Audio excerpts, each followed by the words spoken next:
Bismillahirrahmanirrahim. Assalamualaikum warahmatullahi wabarakatuh.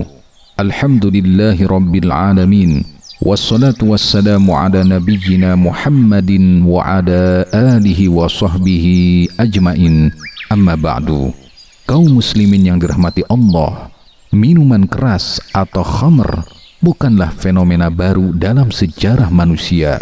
Dari zaman dahulu hingga hari ini, masalah ini terus muncul dan selalu membawa kerusakan. Banyak keluarga runtuh, masa depan hancur, bahkan nyawa melayang hanya karena segelas minuman haram itu. Islam tidak pernah memandang remeh perkara khamr.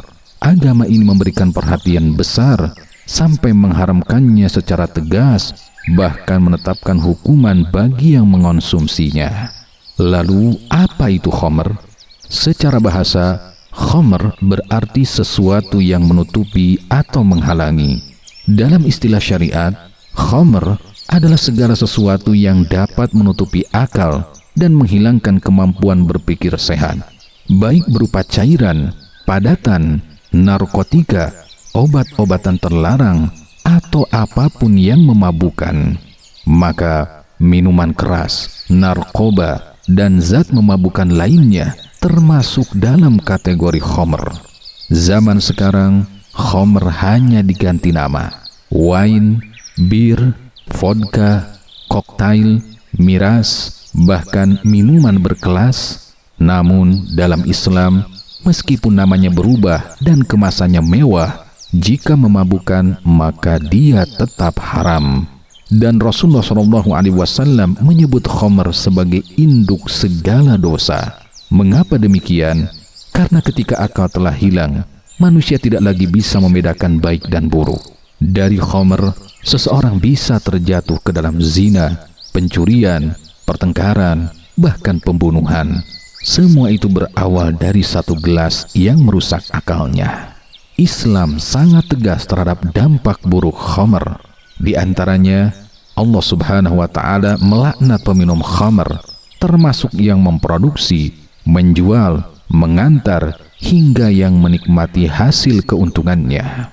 Peminum khamr terancam tidak masuk surga kecuali dia bertaubat dengan sungguh-sungguh sebelum ajal datang. Peminum khamr, salatnya tidak diterima selama 40 hari meski tetap wajib dikerjakan.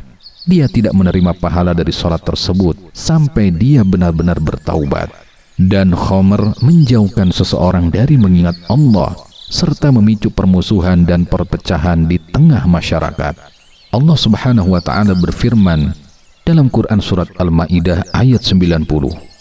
A'udzu billahi minasy syaithanir rajim.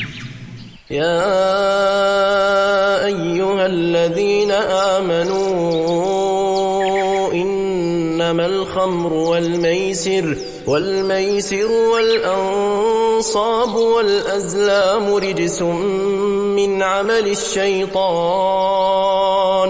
fajtanibuhu la'allakum tuflihun. Wahai orang-orang yang beriman, sesungguhnya meminum khamr, berjudi, berkorban untuk berhala, dan mengundi nasib adalah perbuatan keji dari perbuatan setan. Maka jauhilah agar kalian beruntung. Khamr tidak hanya merusak akhirat kita, tapi juga dunia kita. Dari sisi kesehatan, berbagai penelitian medis membuktikan bahwa minuman keras dan narkotika bisa merusak sel-sel otak, hati, jantung, dan lambung, bisa menyebabkan cacat pada janin dan keturunan, dan meningkatkan risiko kanker dan kematian prematur. Tidak ada satupun kebaikan dalam khamr, ia hanya membawa kerugian. Bahkan dalam Islam, Rasulullah SAW telah menetapkan hukuman bagi peminum khamr sebagai bentuk pencegahan dan pendidikan. Hukuman ini bukan untuk menyakiti, tetapi untuk menjaga jiwa dan akal manusia. Maka, mari kita bertanya pada diri masing-masing, apakah layak kita mengorbankan akal sehat, keluarga, masa depan, dan ridho Allah hanya untuk kenikmatan sesaat? Kita memohon kepada Allah agar Allah menjaga kita, menjaga keluarga kita, dan menjaga generasi kita dari minuman memabukkan dalam bentuk apapun. Jangan biarkan setan memperdaya kita dengan kemasan dan nama yang berbeda.